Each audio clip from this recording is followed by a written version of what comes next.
Quelles sont tes racines et tes fondations? Je suis, de par ma mère, catalan. Et, et quand je suis arrivé à Montpellier, ben, je parlais comme on parlait à Perpignan, quoi.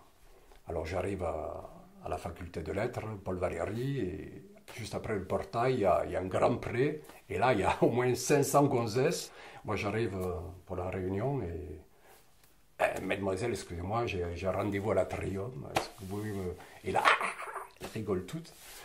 Bon, et je sens bien que je les fais pas rire, mais elle rit de moi. Et elle rit de quoi? Elle rit de cet accent. Donc tu vois, oh, tout de suite, ah bon, il faut parler autrement à Montpellier. Donc j'ai perdu mon accent catalan. Mais si j'ai ma mère au téléphone, immanquablement, tout de suite, ça revient.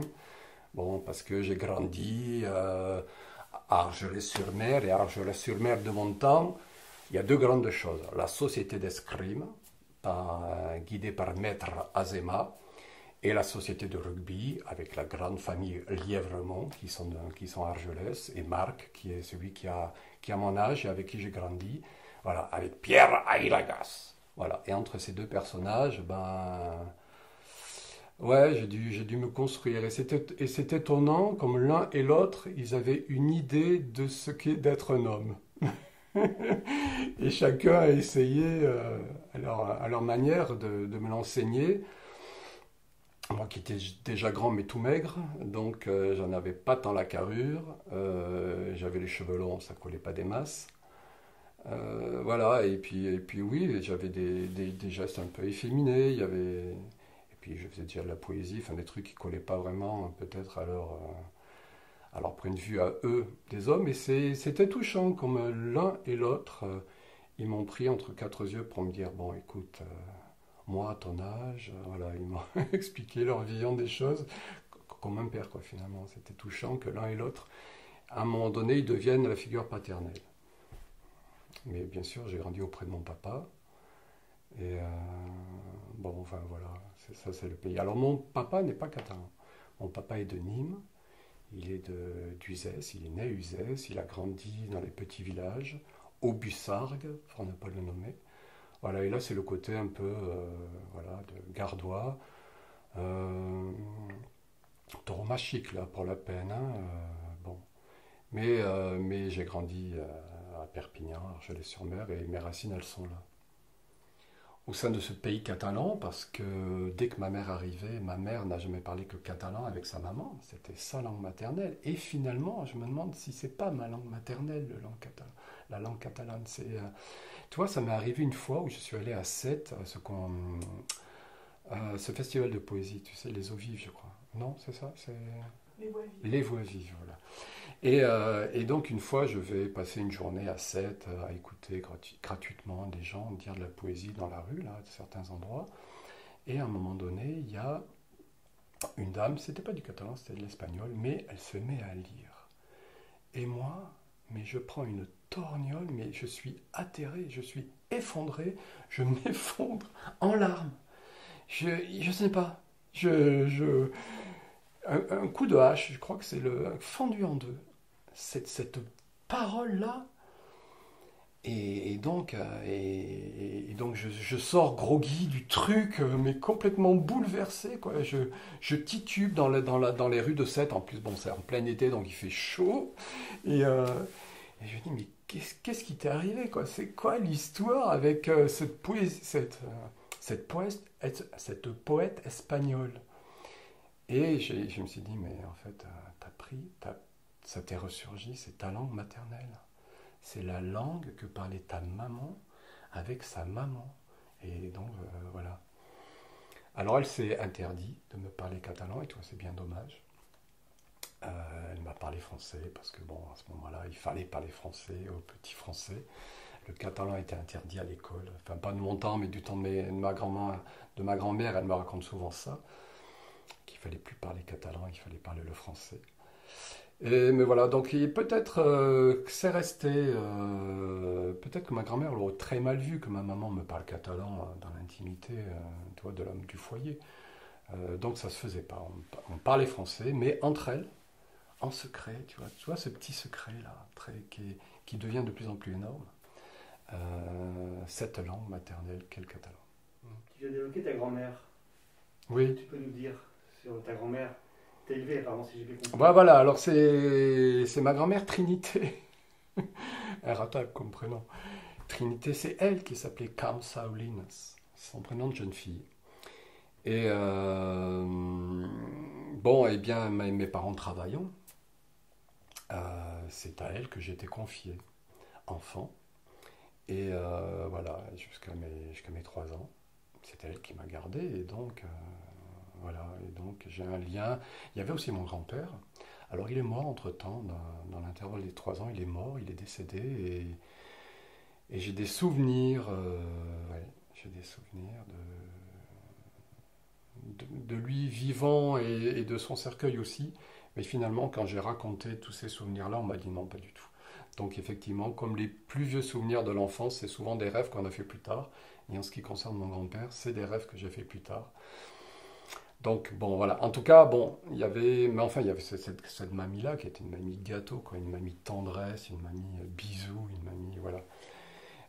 J'étais pas tout seul, il y avait mon cousin Germain, Ludo. Voilà, on était tous les deux, on a 6 mois de différence.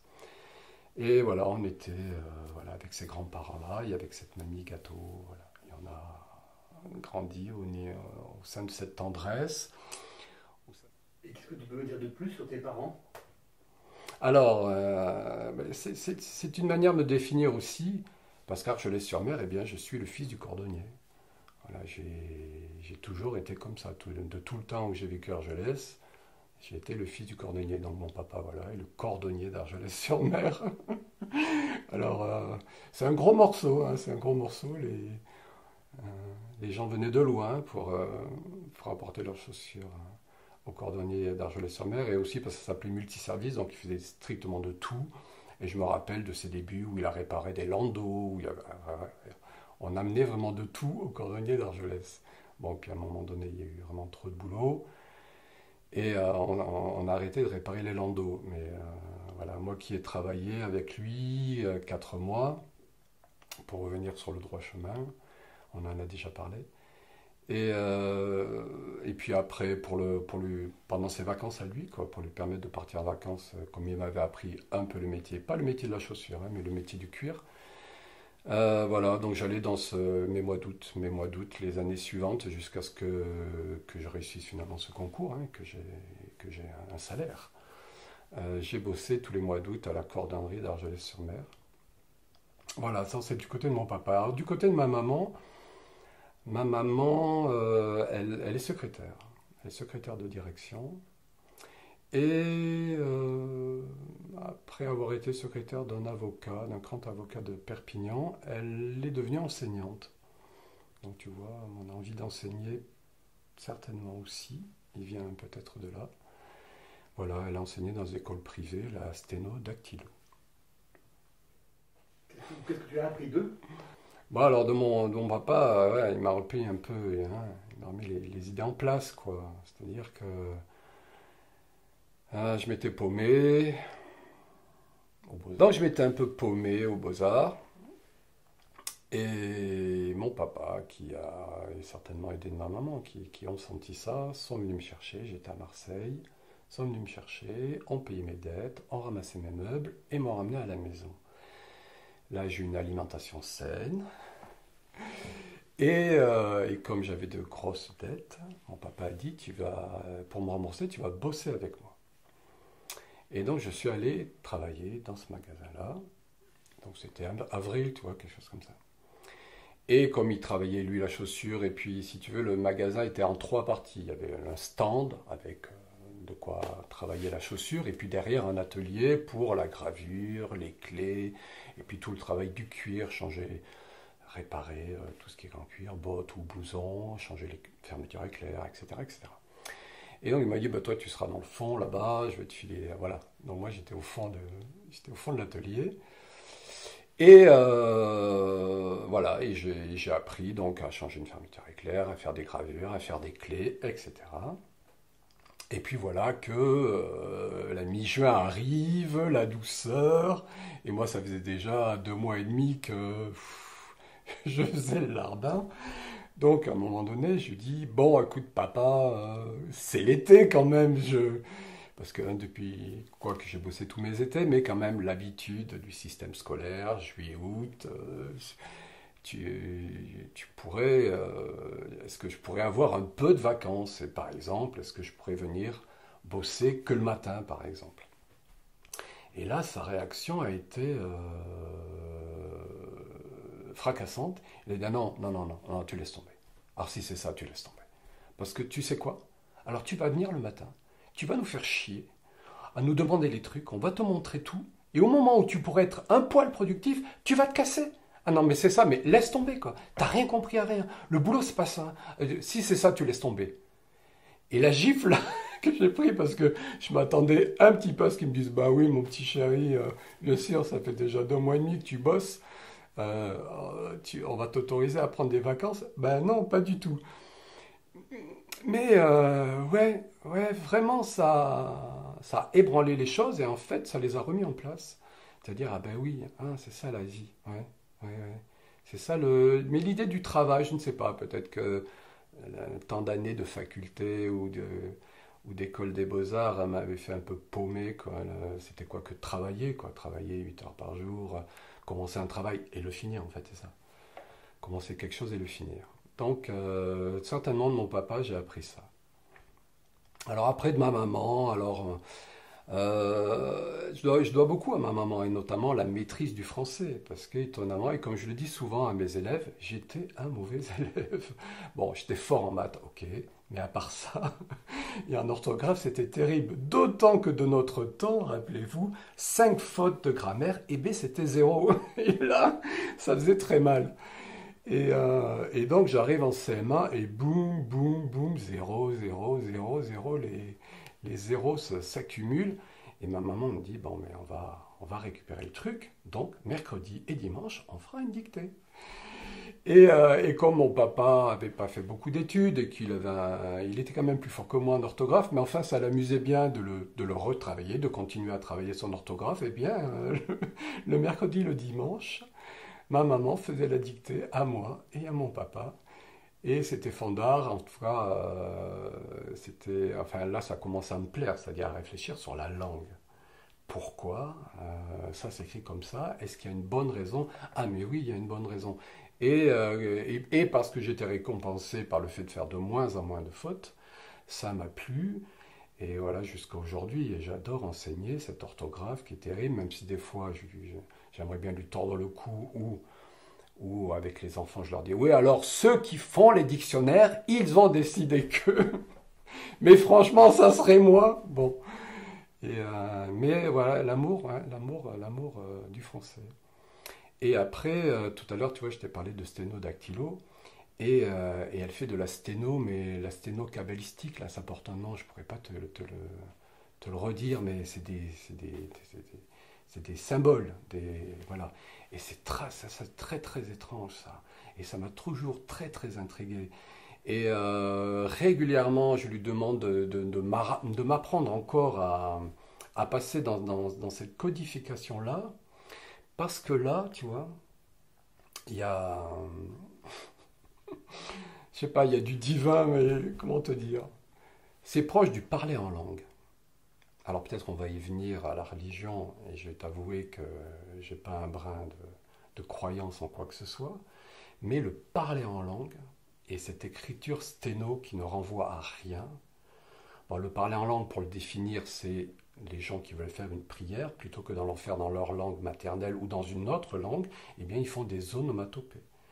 Voilà, ils baragouinent, si tu veux, on peut le dire comme ça, que c'est un poil péjoratif, baragouiner.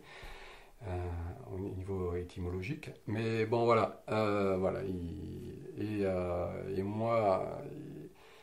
Et finalement, quelquefois, la poésie, comme elle me vient, dans le désordre, avec des mots qui ne valent rien dire. Alors, ça peut être des mots de français, mais finalement, bout à bout, ça ne veut rien dire. Ça vient aussi du parler en langue. Et finalement, cette histoire de parler en langue, c'est devenu quelque chose de sacré, qui n'a rien à voir avec les religions, qui fait partie de mon divin à moi, c'est-à-dire le poétique. Et voilà, et je dois ça à ma maman. Et quel enfant tu étais, toi, à l'époque? Alors moi, j'étais très très sage. J'étais un enfant très très sage, je n'ai pas posé de problème à mes parents, j'étais très silencieux, mais elle te le dirait, j'enregistrais tout. Donc, une fois qu'on était dans la voiture ou le lendemain, maman, hier j'ai entendu que j'ai entendu ça. Tu peux m'expliquer un petit peu, voilà. Et très tôt, j'ai abordé avec elle. Alors, je dis ma maman parce que bon, mon papa bossait, quoi. Moi, j'ai le souvenir d'un papa qui va bosser 10 heures par jour, voilà. Et je suis surtout avec ma maman à la maison.